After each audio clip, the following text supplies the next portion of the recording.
Picture this. You inherit your dream lakefront cabin, only to discover your new neighbor has been systematically destroying lives for over a decade, and she's about to learn that some people fight back harder than she ever imagined. There I was, a 43-year-old Navy veteran, just trying to move into my inherited mountain cabin, when this HOA tyrant, in her pristine white Lexus, calls the cops and tells them I'm obviously breaking into someone else's property because apparently military veterans can't own waterfront real estate in her perfect little kingdom. Let me paint you this scene. It's 3 p.m. on a gorgeous Thursday afternoon. The scent of mountain pine hangs heavy in the crisp air, eagles circling overhead like nature's own welcome committee. I'm David, recently discharged after 15 years of service, finally catching my first real break with this cabin my grandfather Samuel left me. I've got my contractor's pickup loaded with boxes when this platinum blonde storm cloud marches over like her spray tan is about to expire. What exactly do you think you're doing to our community? I show her my inheritance papers and deed. She doesn't even glance at them. I don't care what forged documents you're waving around. You clearly don't belong here. The sound of designer heels clicking on gravel as she speed dials 911. Yes, there's a suspicious individual with a commercial vehicle burglarizing the Patterson property. But here's what she didn't know yet, and this detail becomes crucial later. My grandfather had been documenting her harassment campaign for 15 years. Every illegal fee, every fabricated violation, every family she'd driven away. He'd built a legal time bomb, and I was about to find the detonator. 25 minutes later, two apologetic officers are shaking their heads while Victoria Sterling, HOA President for life apparently, is shrieking about maintaining community standards and keeping out undesirable elements. Her parting shot as she storms away, enjoy this while it lasts, because it won't. Oh lady, you have absolutely no idea what you just started. But before I tell you how a decorated veteran and a box of hidden documents brought down a neighborhood dictator, let me explain who I am and why Victoria Sterling picked the wrong person to terrorize. I'm David Chen, 43 years old, spent 15 years in the Navy before transitioning into construction project management. Recently divorced, my ex got the house in Denver. I got the debt and shared custody of my twin daughters, Emma and Sophie. Just when I thought I'd be renting studio apartments for the rest of my life, Grandfather Samuel passed and left me his mountain retreat in rural Colorado. Samuel was one of those visionaries who bought mountain property back when nobody wanted it. 1965, 3 acres of pristine wilderness for what you'd spend on a decent used truck today.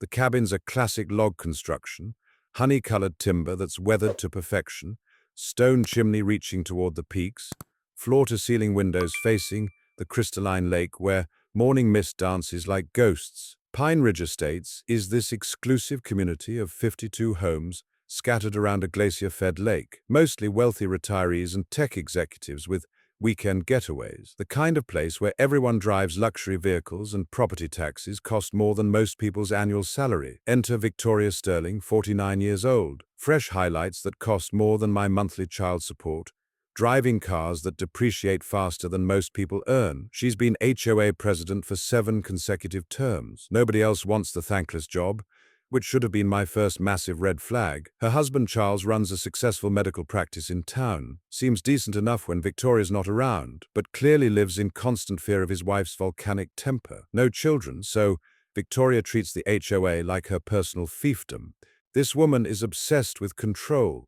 Mailboxes must be forest green with brass numbers, garbage cans invisible from any roadway, lawn height not exceeding 2.75 inches. She carries a measuring tape in her designer purse and isn't afraid to use it. Day 2 of my new mountain life, I'm sitting on the deck with morning coffee, listening to the gentle lap of water against the private dock, breathing that clean altitude air that tastes like freedom when I hear luxury car tires crunching up my gravel driveway. Victoria emerges from a pearl-white Audi, clutching a manila envelope like it contains nuclear launch codes. She's wearing a tennis outfit that probably costs more than my truck payment. Mr. Chen. She pronounces my name like it leaves a bad taste. I have significant concerns. She hands me a certified letter citing 18 violations. Unpermitted storage shed constructed in 1989. Inappropriate commercial vehicle, my work truck. Unsightly backup equipment, a generator. Total fines, $3,200. 30 days to rectify or face legal proceedings. But what Victoria doesn't realize yet is that every single violation she's citing was actually pre-approved by the county and properly documented. Grandfather Samuel had kept meticulous records of every permit, every approval, every legal authorization. She's essentially fining me for legal activities, which becomes important evidence later. I'm reading this bureaucratic fiction while her expensive perfume mixes with the mountain breeze in a way that makes my stomach turn. The sheer audacity is breathtaking. Ma'am, I literally moved in yesterday. Previous owner negligence doesn't excuse current owner responsibility. That afternoon I drove to the county courthouse, a stone building that smells like old paperwork and small-town justice. Every single violation was either completely legal or totally fabricated. The shed was properly permitted. My truck was parked legally on my own property. The generator was recommended by the power company for high-altitude areas prone to winter outages. But here's what bullies count on. They assume you don't know your rights and won't fight back. Some neighbors are friendly but nervous. Bill and Martha Hoffman, this sweet elderly couple next door, wave enthusiastically but won't make eye contact when Victoria's lurking around. The Peterson family, young parents with 3 kids, seemed excited to meet me until Victoria paid them a visit. Now they hurry inside whenever I'm working in the yard. The only person who seems immune to Victoria's intimidation is old Rico Valdez, who's lived here since the 1970s. He just shakes his head and mutters in Spanish whenever Victoria's name comes up, which happens more often than you'd think. That first night, lying in Grandfather Samuel's old bedroom, listening to the sound of water lapping against the shore, and night birds calling across the peaks, I realize I'm not dealing with a simple control freak. I'm dealing with someone who sees my presence as a fundamental threat to her carefully constructed empire. What she doesn't know yet is that she's messing with someone who learned strategic thinking from people who played for keeps. Victoria wasn't finished with her power games. Day 3, I'm enjoying coffee on the deck, watching morning mist rise off the water like nature's own magic show, when a white county inspection truck rumbles up my gravel drive. Out steps a building inspector who looks like he'd rather be literally anywhere else on earth. Mr. Chen, got a complaint filed yesterday about unauthorized commercial operations at this address. I invite him inside, show him my vast commercial empire, a laptop, printer, and cell phone on the kitchen table, where I manage construction projects remotely. The guy's practically apologetic, keeps glancing around like he's embarrassed to be wasting everyone's time. Sir, I got to ask, you've been having issues with your HOA president? He lowers his voice conspiratorially. Someone's been real persistent about this property. Filed maybe 15 complaints over the years about the previous owner too. This stops me cold. Previous owner? Yeah, old Mr. Patterson. Nice gentleman. Documented everything meticulously. Said the same person kept trying to get him cited for violations that didn't exist. He shakes his head sadly. Between you and me, I think she was hoping he'd just give up and sell cheap. After he leaves, my mind's racing. I head to the basement storage area, flashlight cutting through dusty air that smells like cedar and old memories. Grandfather Samuel was a pack rat, and jackpot. There are 4 banker boxes stuffed with correspondence, 17 years of letters, legal threats, certified mail receipts, HOA violation notices by the dozens, all signed with that familiar, aggressive flourish, Victoria Sterling, President. But what I discover next changes everything. Hidden behind the furnace, Grandfather Samuel had created what can only be described as a war room. Maps of the community with colored pins marking each harassment campaign. Financial records tracking Victoria's systematic extortion scheme. Bank statements showing families selling below market value after months of harassment. This woman had been waging psychological warfare against my grandfather since 2006. And he'd been building a case against her the entire time. I'm sorting through this treasure trove of evidence when my phone buzzes. Marcus, my attorney buddy from Denver, billing me $350 an hour I can't afford, but sometimes you have to spend money to save your sanity. David, you said this woman's been HOA president for 7 consecutive years. That's extremely unusual. Most states require annual elections and financial transparency to maintain legal standing. I can hear him typing frantically. Let me check the state business registry. Hold on. Dude, your HOA hasn't filed required paperwork since 2019. They're not even legally recognized anymore. My heart starts pounding like I've just summited a 14er. What does that mean exactly? It means every fine they've issued in the last 4 years is completely worthless. They have zero legal authority to enforce anything. They're essentially a social club with delusions of power. I'm sitting in Grandfather Samuel's old leather chair, legal documents scattered around me like confetti, when it hits me. This is why Samuel kept everything. He knew someday someone would need ammunition to fight back, and the ammunition he'd left me was enough to blow up Victoria's entire operation. That evening, I'm grilling fresh trout I caught off the dock, enjoying the symphony of nature when Bill Hoffman appears at our property line like a nervous spy. "David," he whispers, glancing toward Victoria's mansion. "Martha made brownies, double chocolate." He hands me a plate that smells like pure comfort. "She wanted you to know that woman pulled the same intimidation tactics with the Peterson family last summer." "What kind of tactics?" "Complained to the county about their kids riding bikes. Too much noise," she claimed. Tried to fine them $3,000 for allowing recreational activities in a residential zone. His voice gets even quieter. Then her real estate company sends them a letter the next week, lowball offer to help them relocate somewhere more suitable for growing families. The pieces slam together like a precision military operation. This isn't about community standards or property values. Victoria's running a sophisticated extortion racket. Harass residents with bogus violations until they crack, then swoop in with her real estate license to flip their properties for massive profit. "Your grandfather figured it out years ago," Bill continues, shuffling nervously in the pine needles. "Said she'd already forced out 4 families before he started keeping detailed records." As Bill melts back into the evening shadows, I sit on my deck listening to a beaver slap the water somewhere across the lake. The sound echoes off the mountain peaks like applause. Grandfather Samuel hadn't just left me a cabin, he'd left me a smoking gun. But Victoria's about to escalate this conflict in ways I never could have predicted. Next morning, she posts in the neighborhood Facebook group serious concerns about new residents' activities potentially affecting community safety and property values. Vague enough to avoid a lawsuit, specific enough to plant seeds of doubt and fear. 4 likes, all from accounts created the same week. Amateur hour digital manipulation. I screenshot everything, document the fake profiles, start building a file that would make my old Navy intelligence unit proud. Every lie catalogued, every harassment attempt timestamped, every violation of her own HOA rules documented with military precision. Victoria Sterling thinks she's playing chess with an amateur. She's about to discover I learned strategy from people who planned operations where mistakes got people killed. But Victoria's Facebook post was just the warm-up act for what came next. 3 days later, I get a call from my biggest construction client, a medical facility that's been keeping my lights on since the divorce. "David, we received some disturbing information about your business practices. Anonymous tip claiming you might be operating without proper licensing." My stomach drops. "Dr. Rodriguez, I've been licensed for 12 years. You've seen my credentials multiple times.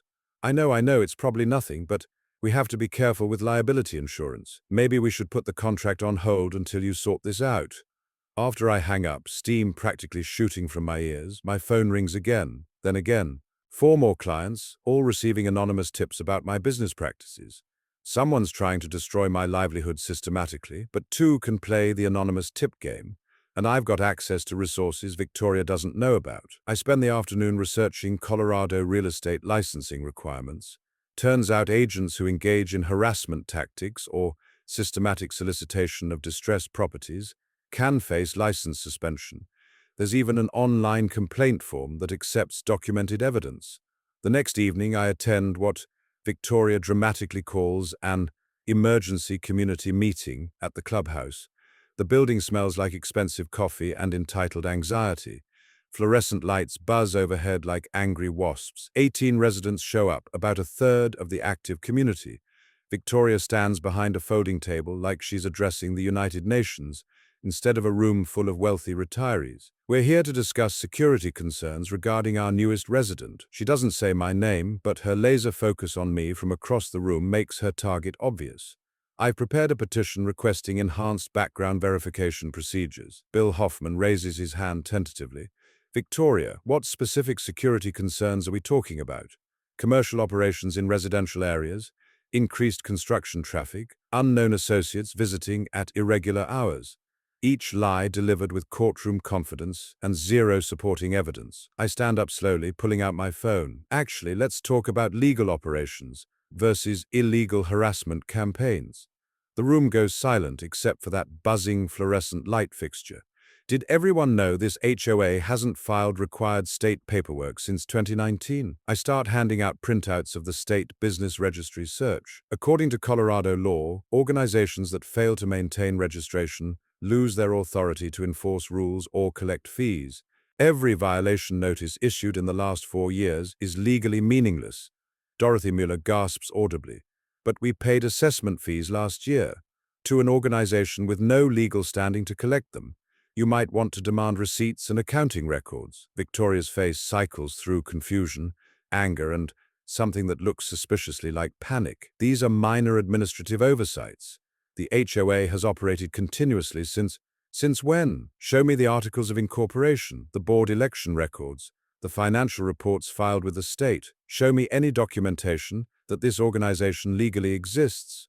The real plot twist comes from an unexpected source. Charles Sterling, Victoria's usually silent husband, clears his throat from the back row. "Victoria, honey, didn't you tell me you were handling those filings?"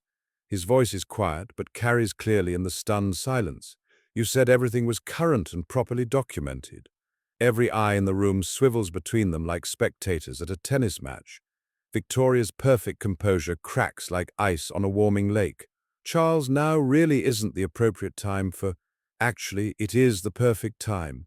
He stands up, looking exhausted in a way that goes deeper than lack of sleep. "Folks, I apologize for this mess. My wife's been overly enthusiastic about community enforcement. I had no idea she wasn't maintaining proper legal documentation." After the meeting dissolves in awkward murmurs and confused conversations, Charles approaches me in the parking lot. The scent of pine needles is thick in the cool evening air. "David, can we talk privately?" We walk to the edge of the lake, where moonlight turns the water into liquid silver. Charles kicks at the pebbles on the shore, like a man searching for words he's lost. "She's not evil," he says finally, "but she gets these obsessive ideas about how things should be, and when reality doesn't match her vision." He trails off meaningfully. "Charles, she tried to destroy my business, called in false reports to sabotage my income." He nods miserably. "I know, she's been under tremendous pressure lately, financial stress. Her investment properties aren't performing, and she gets desperate when she's scared." This revelation adds a crucial piece to the puzzle. Victoria's not operating from a position of power and control. She's acting out of fear and financial desperation. Desperate people make dangerous decisions. "How desperate are we talking about?" Charles glances back toward the clubhouse where Victoria's still inside, probably plotting her next move. "Desperate enough to make serious mistakes, big ones that could destroy everything." He walks away, shoulders slumped like a man carrying invisible weight that's slowly crushing him. I stand there listening to the night sounds, owls calling, fish jumping, the distant rumble of a freight train echoing off the mountains. Grandfather Samuel used to say the mountains talk to you if you knew how to listen properly. Tonight they're telling me Victoria's house of cards is already collapsing. I just need to figure out how to help gravity along without getting buried in the rubble.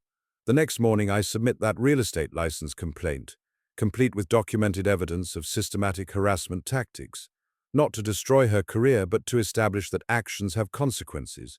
Then I settle in to wait and watch. In my experience, cornered animals always make their biggest mistakes when they're most desperate. Victoria's next move came straight from the handbook of desperate housewives everywhere. I wake up to the sound of a diesel engine rumbling in my driveway at 5:30 a.m. Through my bedroom window, I watch a contractor in coveralls hammering "no trespassing" signs into what I'm absolutely certain is my front yard. I throw on clothes and head outside, bare feet crunching through dew-soaked pine needles. The air has that crisp mountain bite that makes you feel alive, assuming you're not dealing with property line warfare before your first cup of coffee. "Morning," I call out. "Mind if I ask what you're doing?" The guy looks up from his post-hole digger, sweat already beading despite the cool temperature. "Lady hired me to mark HOA common areas. Says there's been trespassing problems." "What lady would that be?" "Blonde woman, drives a fancy white car. Said she's the president or something." I pull out my phone, show him the property survey I'd downloaded from county records.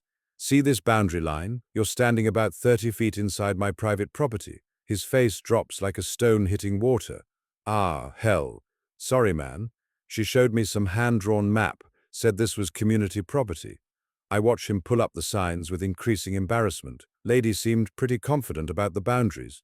"I bet she did. After he leaves, I walk the actual property lines with my survey printout and discover something grandfather Samuel had never mentioned. Turns out he owned a 60-foot strip along both sides of the private road leading into the community. Information I'd overlooked in all the excitement, but information that suddenly feels monumentally important. That afternoon, I drive to the county courthouse, the same brick building that smells like old paper and bureaucratic patience. The property records clerk, a woman who looks like she's been filing deeds since statehood, helps me understand the legal implications. Your grandfather granted a road easement in 1989, she explains, finger tracing the legal description. But see this conditional clause here? Easement subject to maintenance of neighborly relations and respect for property owners' rights. I read it twice, heart rate accelerating. What does that mean exactly? Means if folks using the easement start causing problems for the property owner, the easement can be legally revoked. She peers at me over her reading glasses. You having neighbor troubles, honey? You could definitely say that. Well, revoking an easement is serious business, cuts off road access completely. Most reasonable people try to work things out first. Walking back to my truck, the implications hit me like a thunderbolt. Victoria's mansion sits at the dead end of that private road. No easement means no legal access whatsoever. Her $900,000 lakefront property becomes worthless overnight. Grandfather Samuel, you brilliant old fox. You didn't just leave me a cabin, you left me checkmate in one devastating move. But the game's far from over. Victoria's about to prove that desperation makes people do incredibly stupid things. That evening, I'm grilling salmon on my deck when I notice something wrong. The generator that powers my essential systems during outages is bone dry. I'd filled it just 2 days ago, and it only runs during power failures. My security cameras, I'd installed those after the trespassing incident, tell the whole story. 2:43 a.m. A dark sedan creeps up my driveway with headlights off.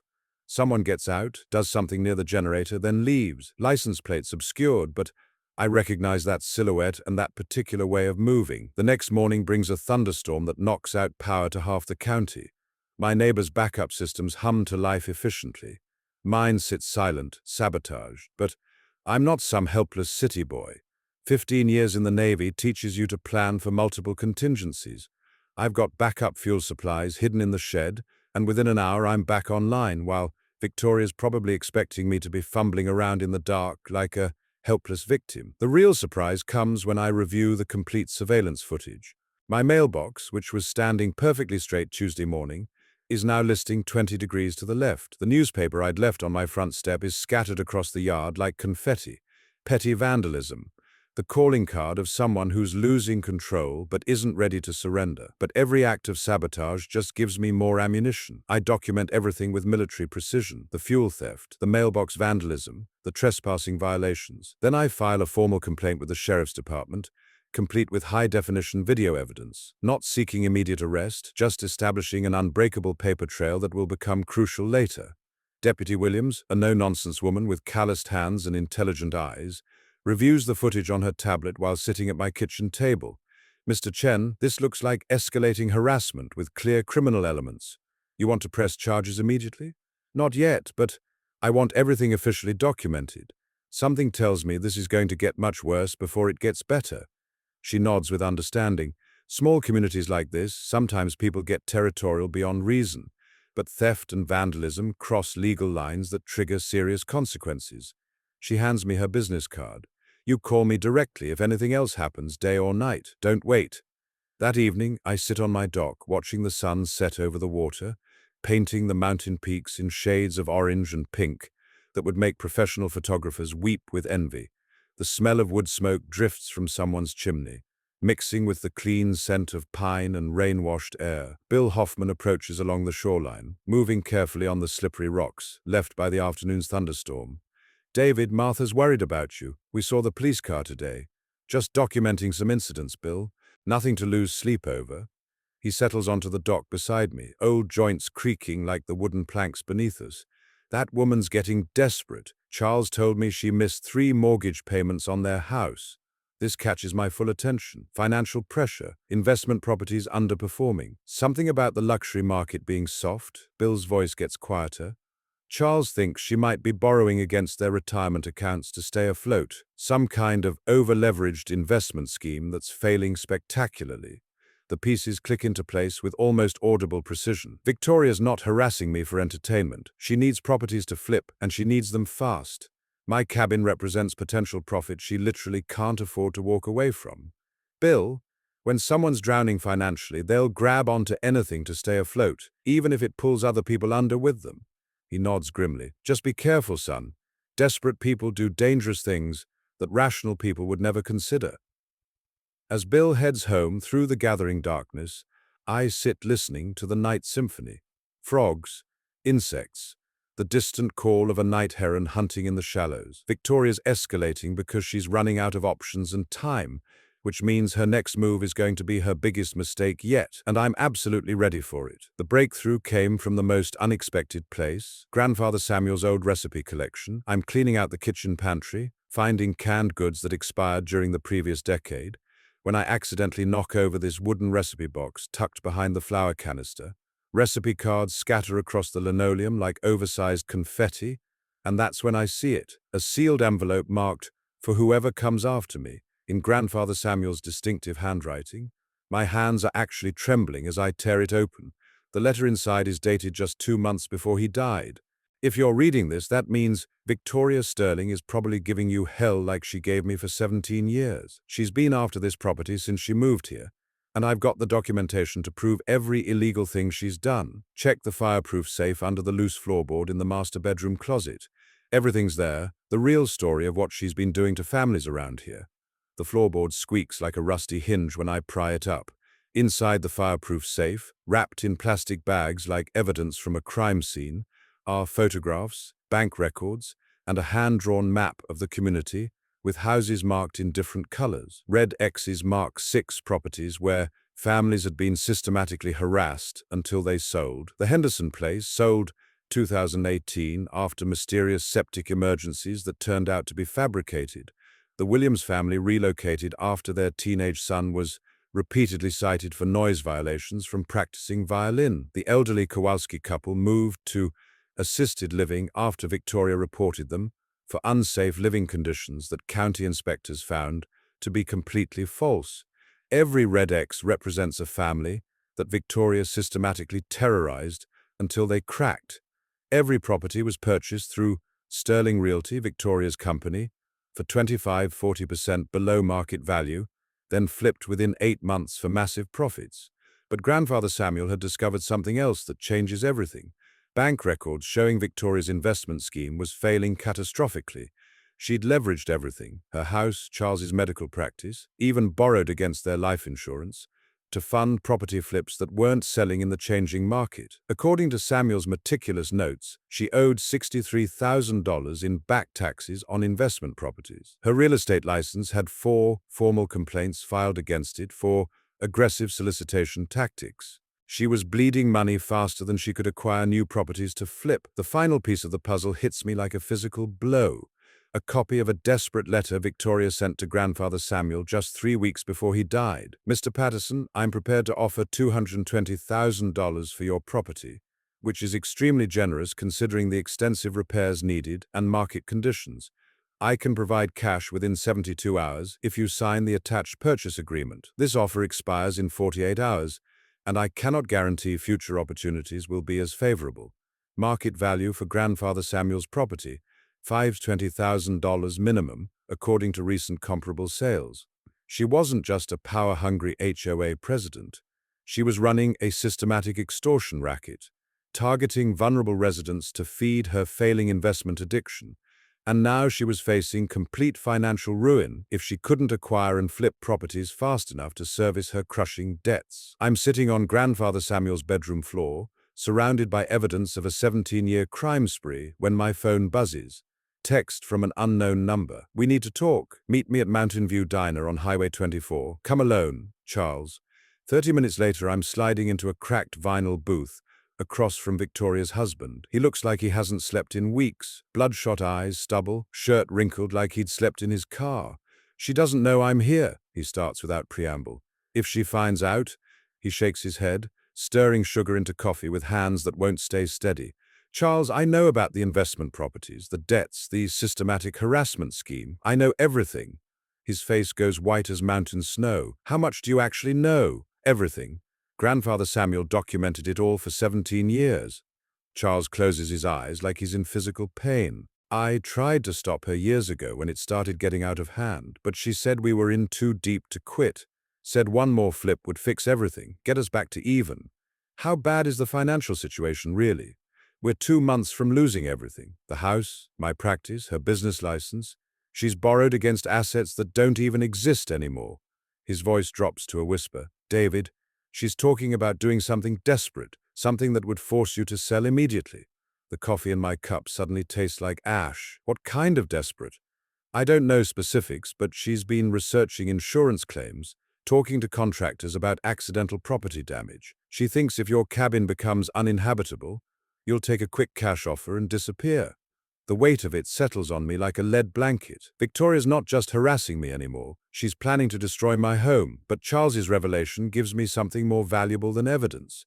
It gives me leverage and timing. Charles, what if I told you there was a way to end this without destroying both your lives?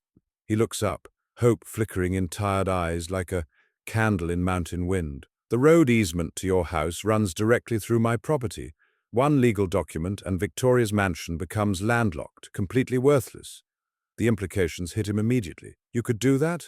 Only if she forces me to, but if she backs off completely and permanently, the easement stays in place. You keep your home, she keeps her license, and everyone moves forward with their lives intact. Charles slumps back in the booth like a man who's been carrying crushing weight and finally found somewhere to set it down. What do you need me to do? Outside, thunder rumbles in the distance, and the first drops of rain spatter against the diner's windows. Storm's coming, but for the first time since this whole mess started, I'm not the one who should be worried about getting caught in it. The war room was Grandfather Samuel's dining table, covered in legal documents, property surveys, and enough coffee cups to caffeinate a small army. The smell of fresh brewed dark roast mixed with the musty scent of old papers as I assembled my team for what military folks call mission planning. Marcus drove down from Denver that weekend, laptop cases slung over his shoulder like he was heading into legal battle, which in many ways he was. David, this easement situation is absolutely beautiful, he says, spreading the original 1989 agreement across the table. Your grandfather was either psychic or paranoid, but this good neighbor clause is ironclad. Any documented pattern of harassment gives you clear grounds for revocation. How do we prove harassment legally? Documentation you've already accumulated, plus witness testimony from other victims. But here's the beautiful part. You don't have to prove it in court. Easement revocation is administrative. File the paperwork, provide evidence, done. Bill Hoffman shuffles over from next door, bringing Martha's homemade cinnamon rolls that smell like heaven and taste even better. At 71, Bill's got the mind of an engineer and the institutional memory of someone who's watched this community evolve for decades. I surveyed half these properties back in the 1980s, he tells us, adjusting his reading glasses to study the boundary maps. Your grandfather was smart keeping that road strip. Most developers would have deeded it to the community to avoid maintenance costs. What about alternative access to Victoria's house? Bill shakes his head definitively. Protected wetlands on 3 sides, your property on the 4th. Environmental permits for a new road would take years, if they're even possible with current regulations. That woman painted herself into a corner without realizing it. Martha arrives with a casserole that fills the cabin with the warm smell of comfort food, but she's not just here for the cooking. Turns out the retired school principal has been quietly documenting HOA shenanigans for years. I kept copies of every illegal fee notice, every bogus violation, she explains, pulling a manila folder from her purse thicker than a phone book. Figured someday we'd need evidence. Victoria collected over $35,000 in assessment fees with no legal authority whatsoever. The 4th member of our informal council arrives Sunday morning. Jake Morrison, a local contractor who looks like he arm wrestles bulldozers for fun. His work truck sounds like a diesel dragon as it rumbles up my driveway, scattering the morning silence. Heard you might need some security improvements, Jake says, unloading enough lumber to build a small house. Bill filled me in on the situation. That woman's been bad for business around here for years. How so? Scares off new residents, drives down property values with her harassment tactics. Bad HOAs are like cancer for mountain communities. He starts measuring my windows for security shutters. Plus, your grandfather was good to me when I was just starting out. gave me work when nobody else would. By Sunday evening, we've developed a comprehensive strategy that covers every possible angle. Legal. Marcus is preparing easement revocation paperwork requiring 30-day notice before implementation. We're also filing detailed complaints with the State Real Estate Board documenting Victoria's harassment tactics, not to destroy her license, but to establish serious leverage. Security. Jake's installing motion-activated cameras around the entire property perimeter, plus reinforced locks and security film on all windows. If Victoria escalates to property damage, we'll have evidence that would stand up in any court. Community. Martha's organizing informal neighborhood meetings to educate residents about their rights and the HOA's complete lack of legal authority. Turns out most people had no idea they'd been paying fees to a powerless organization, and several families want refunds. Financial. We've documented Victoria's debt situation through public records, property tax lines, missed mortgage payments, failed investment properties, all public information that reveals her desperate financial state. The brilliant part of our plan isn't revenge or destruction. It's offering Victoria a clear way out with her dignity intact. Stop the harassment immediately. Acknowledge the HOA's legal issues publicly. Help transition to a voluntary neighborhood association with proper oversight. In return, the road easement stays in place and her house retains its value. Marcus calls it mutually assured de-escalation. Everyone saves face, everyone keeps their property, everyone moves forward. But what if she doesn't take the deal? Martha asks, refilling coffee cups as evening shadows stretch across the lake.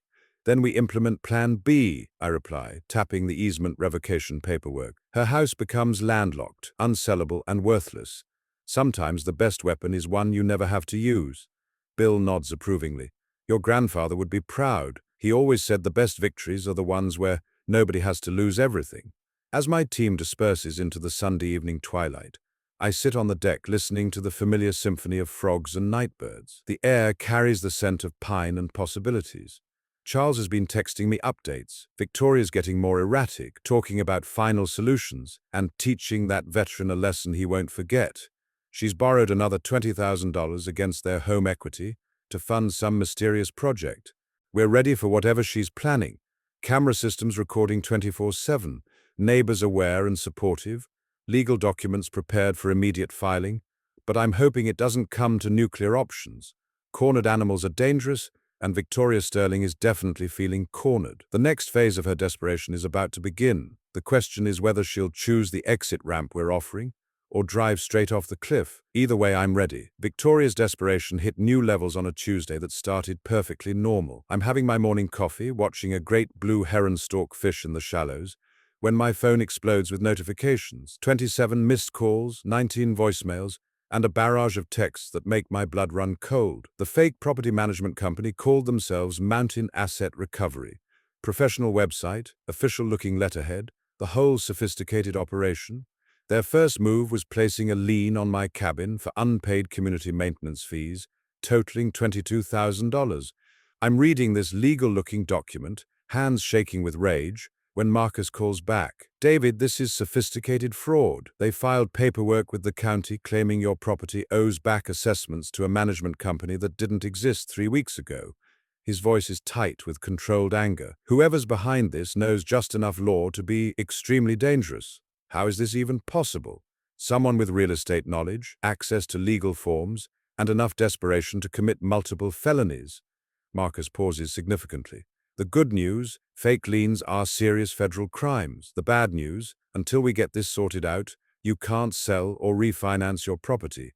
While I'm dealing with that bombshell, Victoria launches her social media assault.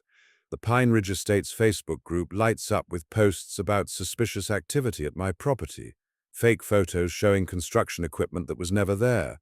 Claims I'm planning to subdivide the lot and build vacation rentals. The posts are expertly crafted to trigger every suburban fear. Declining property values, increased traffic, loss of community character. Within hours, she's got half the neighborhood convinced I'm some kind of commercial developer planning to turn their peaceful mountain retreat into a rental resort. My phone rings constantly. Concerned neighbors, confused county officials, even a reporter from the local paper asking about my development plans. Each call requires 20 minutes of explanation, showing documents, proving negatives that shouldn't need proving. But here's what Victoria doesn't know yet. Every fake post, every malicious lie, every attempt at character assassination gets documented with military precision. Screenshots, timestamps, witness statements. Marcus is building a federal case for stalking, harassment, and defamation that could put Victoria in prison for years. That evening, my security cameras catch something that makes my skin crawl. A dark sedan with Colorado plates circles my property 4 times between 11 p.m. and midnight. On the final pass, someone gets out and does something near my generator. The next morning, I find sugar in the gas tank. Classic sabotage that would have destroyed the engine if I'd started it without checking first. But Grandfather Samuel's paranoia had rubbed off on me. I'd gotten into the habit of checking fuel and oil levels every few days, a routine that just saved me thousands in repairs. Jake Morrison arrives 20 minutes after I call him. Diesel truck rumbling like controlled thunder. The smell of coffee from his thermos mixes with morning mountain air as he examines the generator. Sugar in gas tanks is mostly Hollywood nonsense, he explains, draining the contaminated fuel into a container. But it'll gum up fuel lines, cause expensive repairs that take weeks to fix. Someone wanted to hurt you without getting caught. Any way to prove who did it? Your cameras caught the car, right? That's solid evidence. Plus, this level of escalation suggests someone's getting desperate enough to take serious risks. Jake's weathered face shows genuine concern. David, people who escalate to property damage don't usually stop there. This is heading somewhere dark. He's absolutely right. The pattern is classic escalation. Harassment, legal threats, sabotage. What comes next? I've seen this progression in domestic violence cases.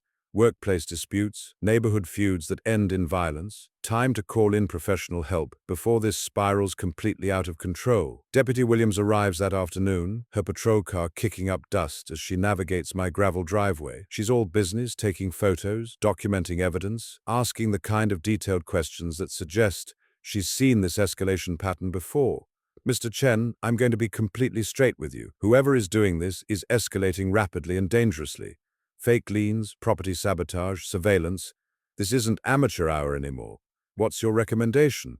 Legally, we've got enough for harassment charges, possibly criminal mischief, but prosecuting won't happen overnight, and it might make things worse in the short term. She studies the security footage on her tablet. You got somewhere safe you can stay for a few days while we sort this out? I almost laugh. Deputy, this is my home. I'm not running from some wannabe property flipper having a midlife crisis. She nods with understanding. Then we do this the hard way. I'll increase patrols, put a watch on your property. You keep documenting everything, don't engage directly, and call me immediately if anything escalates further. That evening brings an unexpected development. Charles Whitmore appears at my back door like a ghost, looking around nervously before stepping inside. The man's lost 30 pounds since I first met him, stress etched into every line of his face. She's lost it completely, he whispers, accepting a cup of coffee with hands that tremble slightly. Spent 20 grand on some business consultant who's helping her file legal papers. She's talking about hiring private investigators, maybe even physical solutions. Physical solutions? She mentioned contractors who do specialized property remediation. I think she's talking about making your cabin uninhabitable. Charles's voice cracks with emotion. David, I'm genuinely scared of what she might do. This isn't the woman I married. The coffee suddenly tastes like ash. We're past harassment, past legal games, past rational negotiation. Victoria's entering territory where desperation overrides all judgment, where people convince themselves that extreme actions are justified by extreme circumstances. Charles, I need you to document everything she's planning. Dates, names, amounts paid. Can you do that? He nods miserably. I've been keeping records, hiding them in my office safe. If something happens to you, if she goes too far, he trails off meaningfully. Nothing's going to happen to me. But if she escalates any further, I'm going to end this permanently. After Charles leaves, I sit on my deck in the gathering darkness, listening to the familiar night sounds of the mountains. Somewhere across the water, a loon calls out, with that haunting voice that sounds like loneliness made audible. Tomorrow, I'm filing the easement revocation paperwork. 30-day notice. Then Victoria's house becomes legally inaccessible. Nuclear option, but she's forcing my hand with her escalating desperation. The time for playing defense is over. Time to remind Victoria Sterling that desperate people aren't the only ones who can escalate when pushed too far. The fake emergency call came at 3:22 a.m. on a Wednesday that will forever be burned into my memory.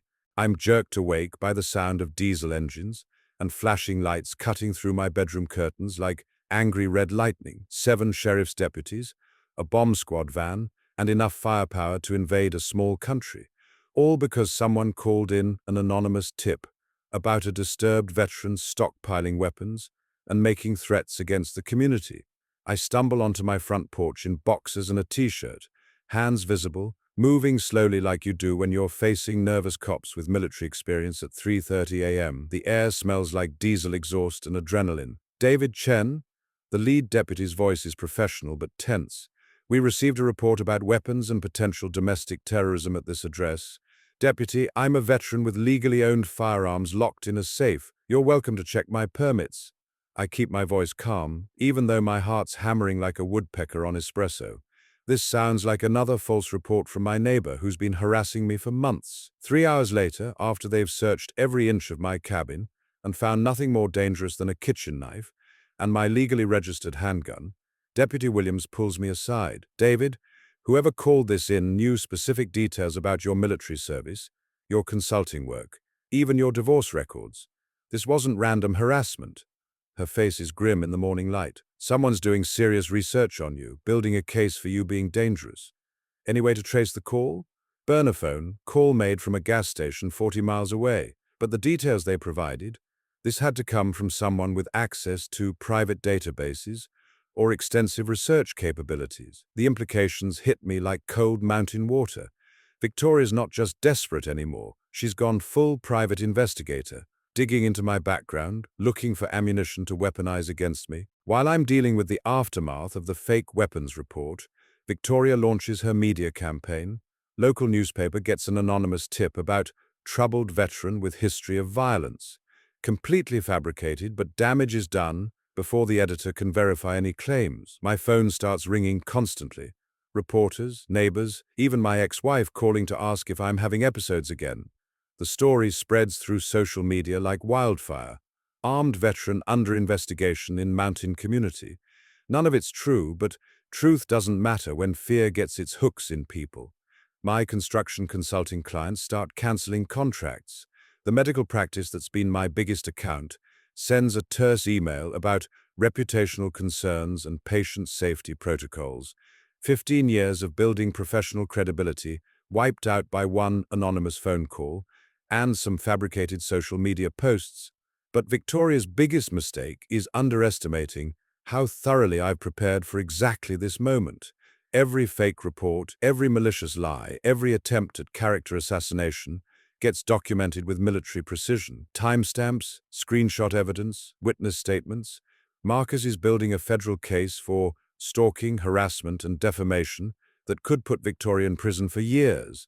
But the community response surprises everyone, including me.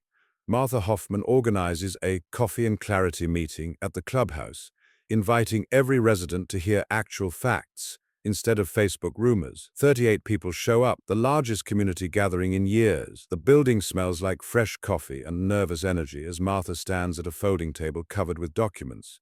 Folks, we've been living with systematic harassment for years, and it's time to face the truth about what's been happening in our community. She presents evidence of Victoria's illegal fee collections, the fake HOA registrations, the documented pattern of targeting elderly and vulnerable residents.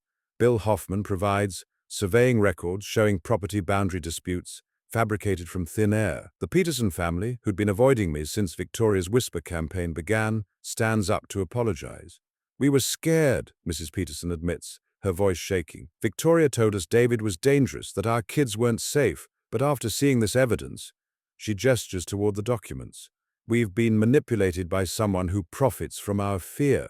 The tide turns completely when Charles Whitmore appears at the back of the room carrying a cardboard box that looks like it weighs 1,000 pounds. "I have something to add," he announces, his voice barely above a whisper. "Documentation of everything my wife has done over the past 6 years. Bank records showing payments to private investigators, contracts with fake property management companies, email correspondence planning harassment campaigns against multiple residents. The evidence is overwhelming and damning." "She's not well," Charles continues, tears streaming down his face. Financial pressure broke something inside her, and I didn't know how to stop it. But I can't let her destroy innocent people to save our house. The room falls silent except for the hum of fluorescent lights and someone quietly crying. After the meeting, I find myself surrounded by neighbors offering support, apologies, help with anything I need. The community that had been fractured by years of fear and manipulation is coming together around the simple truth that nobody deserves what Victoria put me through. But Victoria's not finished with her escalation campaign. That night, my security cameras catch her car parked across the street from 10:30 p.m. to 2:15 a.m., just sitting there, engine running, like she's working up courage for something final. The next morning brings the last desperate gambit, a process server at my door with papers for a restraining order. Victoria's claiming I threatened her at the community meeting, that I'm stalking her family, that she fears for her safety. All lies, but legally binding lies that could restrict my access to my own property and destroy what's left of my reputation. Marcus drives down that afternoon, briefcase in hand and fire in his eyes. David, she's throwing everything at the wall, hoping something sticks, but she just made her biggest mistake. How so? Filing false restraining order paperwork is perjury. Combined with the fake emergency calls, the fabricated liens, the harassment campaign, we've got her on multiple felonies. He spreads the legal documents across my kitchen table. Time to end this permanently. That evening, I sit on my deck watching the sun set over the lake, painting the mountain peaks in shades of gold and orange that no camera could capture.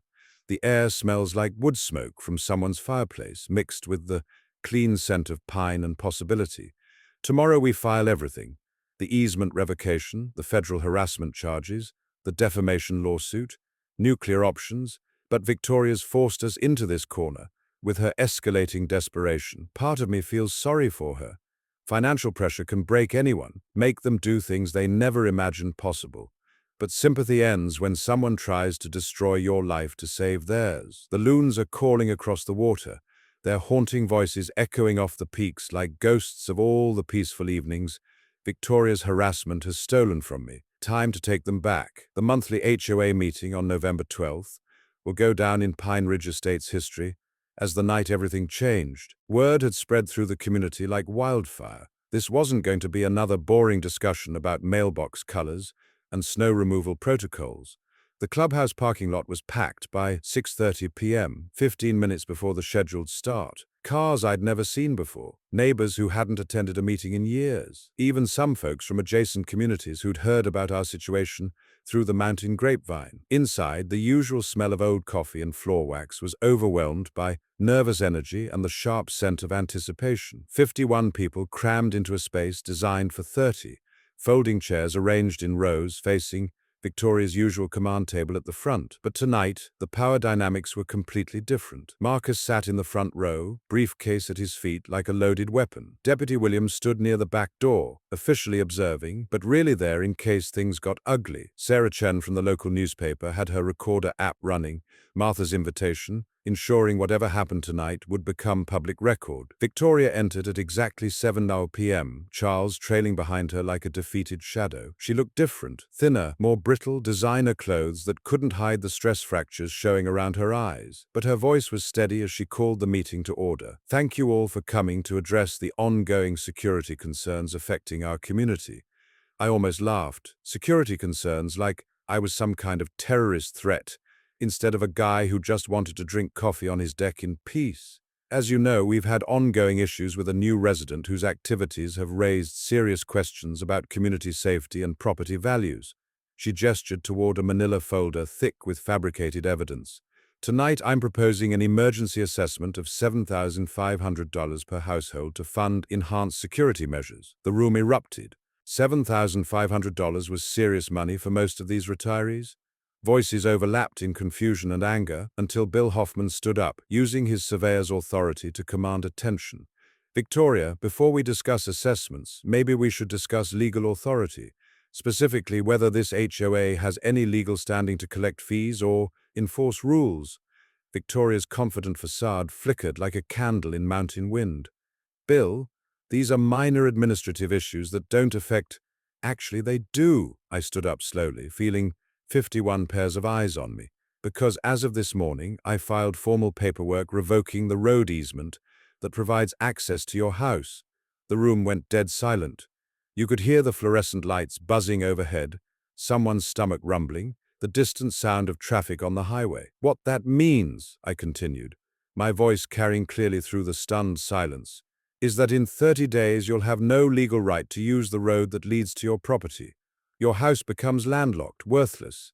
Victoria's face cycled through confusion, disbelief, and raw panic. "You can't do that. That's illegal." Marcus stood up, briefcase clicking open with the sound of inevitability. "Actually, it's completely legal. The original easement agreement contained a good neighbor clause that allows revocation in cases of harassment or intimidation of the property owner." He started pulling out documents, spreading them on the table like playing cards. "Which brings us to the extensive evidence of systematic harassment, including fake emergency calls, fraudulent liens, property sabotage, and defamation campaigns." "This is ridiculous," Victoria's voice cracked like thin ice. "David Chen is a disturbed individual who's been threatening our entire community." That's when Martha Hoffman stood up, her retired principal voice cutting through the chaos like a school bell. "Victoria Sterling, I have sat quietly for 6 years while you terrorize this community. No more." She opened her own folder, thick with documentation. "Ladies and gentlemen, here's a list of illegal fees this woman collected from a legally defunct HOA. Over $35,000 in unauthorized assessments." Bill Hoffman added his voice to the chorus. "Property surveys showing fabricated boundary disputes designed to intimidate homeowners into selling below market value." The Peterson family stood together. "Harassment of our children, threats against our family for the crime of befriending our neighbor." One by one, residents stood up to share their stories. Years of intimidation, bogus violation notices, legal threats over non-existent rules. The community that had been silenced by fear was finally finding its voice. But the knockout punch came from the most unexpected source. Charles Whitmore stood up in the back of the room, cardboard box in his hands like he was carrying evidence from a crime scene. "I have bank records showing payments to fake property management companies." His voice barely above a whisper. "Email correspondence planning harassment campaigns. Financial documents proving my wife has been running an extortion scheme for years." He walked to the front of the room, each step echoing in the absolute silence. "She borrowed $73,000 against our house to fund this operation. 4 families have already been driven out by her tactics. David was supposed to be the 5th. Victoria's composure finally shattered completely. "Charles, you son of a—" Her voice cracked. "How dare you? Enough!" The voice came from Deputy Williams, stepping forward with handcuffs already in hand. "Ma'am, based on evidence presented tonight and complaints filed this week, you're under arrest for filing false police reports, harassment, and fraud." But I held up my hand, stopping the deputy mid-stride. The room held its breath like the entire mountain was waiting. "Actually, Deputy, I'd like to make a different proposal." I looked directly at Victoria, seeing not a monster but a broken woman who'd let desperation override her humanity. "Here's the deal. You apologize to this community for years of harassment. You help us establish a legitimate neighborhood association with term limits and financial transparency. You stop all legal actions against me and other residents." I paused, letting the weight of the moment settle like snow on the peaks. "In return, the road easement stays in place. You keep your house, your freedom, and whatever dignity you have left." The room erupted again, but this time with voices of support. "Take the deal, Victoria. It's more than you deserve. Think about Charles." Victoria looked around the room at faces that had once feared her, now showing something that might have been pity. Her empire of intimidation had crumbled in a single evening, but I was offering her a way to walk away from the rubble. She signed the agreement with shaking hands, her signature barely legible through what might have been tears or just defeat. As people filed out into the November evening, the mood was strange. Not quite celebration, more like relief after a long illness finally breaks. The clubhouse smelled like freedom and new beginnings. Bill Hoffman shook my hand at the door. "Your grandfather would be proud, son. You found a way to win without destroying anyone." Deputy Williams nodded approvingly. "Sometimes the best justice is the kind that lets everyone go home." Outside, the lake reflected a canopy of stars, and for the first time in months, the night sounds seemed peaceful instead of ominous. The war was over. Now came the harder work of healing. 8 months later, I'm sitting on my deck watching the sunrise paint the lake in liquid gold, steam curling up from my coffee mug into the crisp morning air, the sound of loons calling across the water, has become my daily meditation. That haunting, beautiful voice that sounds like peace made audible. The cabin renovation turned into something magical. Jake Morrison's crew showed up every weekend, refusing payment but demolishing Martha's apple pies and enough beer to float a small boat. What started as security improvements became a full restoration that honored Grandfather Samuel's vision, while adding touches that make it truly mine. My daughters visit every other weekend now, and watching their transformation is beautiful. Emma's become a fishing prodigy under Bill Hoffman's patient tutelage, while Sophie treats the place like her personal art studio, painting watercolors of herons and sunsets that capture something I never could with words. The community metamorphosis has been breathtaking. Our voluntary neighborhood association meets monthly, but these gatherings feel like family reunions. Bill Hoffman serves as our first elected president, 1-year terms, no exceptions. Martha's newsletter now features fishing reports and recipes instead of legal threats. The lake itself seems to exhale relief. Our cleanup day removed decades of accumulated junk from the shoreline. We've built fish habitat structures, planted native vegetation, brought back the ecosystem that development had slowly strangled. Property values increased 18% this year, as word spreads about our cooperative mountain community. Victoria and Charles moved to Arizona in March, their house selling for full market value, thanks to the preserved road access. Charles stopped by before they left, looking healthier than I'd seen him in years. She's getting help, he told me, voice carrying hope instead of defeat. Therapy, financial counseling. The pressure broke something in her, but she's putting the pieces back together. I nodded with understanding. Desperation can transform anyone into their worst self. True character shows when you get the chance to start over. The Samuel Patterson Memorial Scholarship now provides $3,000 annually to students studying environmental science. Our Mountain Unity Festival brings together 5 communities every summer. Music, food, kids jumping off every dock in sight, the smell of barbecue mixing with clean mountain air and pure joy. The State Environmental Department designated us a model for community conservation. Great blue herons have returned in numbers, not seen in decades, their prehistoric calls echoing across water that reflects more than just sky. It reflects what people can accomplish when they choose cooperation over conflict. My consulting business transformed too. Instead of chasing corporate contracts, I help small communities implement technology that brings people together. Databases for volunteer groups, websites for nonprofits, systems that solve problems instead of creating them. Last month, I got a call from Utah, another community facing systematic HOA harassment, elderly residents being targeted with fake violations and forced sales. Marcus and I drove over with documentation, legal templates, and a step-by-step organizing guide. Turns out, Victoria's playbook isn't unique. It's a systematic scam targeting rural communities across the West. We're working with legislators to make this kind of harassment a felony, ensuring what we endured can't happen to the next family. This morning, Bill texts, 4 new families moving in this summer. All heard about our drama-free mountain living. Martha's making welcome casseroles. I smile, remembering Grandfather Samuel's letter about fighting for what's right. He couldn't have known his stubborn documentation would lead to healing for everyone involved, including the person who tried to destroy him. The lake reflects perfect blue sky, disturbed only by a beaver's purposeful wake heading toward breakfast. Children's laughter echoes from the Peterson dock, mixing with the call of returning loons. This is what community should sound like. Now I want to hear from you. Drop a comment and share your HOA horror story. I guarantee some of you have dealt with situations that make Victoria look like an amateur.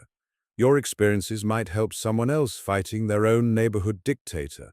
And if you enjoyed watching community organizing and strategic documentation defeat systematic harassment, smash that subscribe button and hit the notification bell. Next week, I'm exposing the Utah property management scam where one 78-year-old grandmother's refusal to be bullied saved 35 families from financial ruin. Trust me, that story will restore your faith in ordinary people doing extraordinary things when they refuse to stay silent. Remember, bullies count on isolation and ignorance. Community strength and legal knowledge are your best weapons against systematic harassment. And sometimes the most powerful response to hatred is simply refusing to hate back. Thanks for being part of the HOA Stories family, and I'll see you next week when we dive into another battle for justice in suburbia. Until then, keep fighting the good fight. Another day, another HOA drama wrapped up.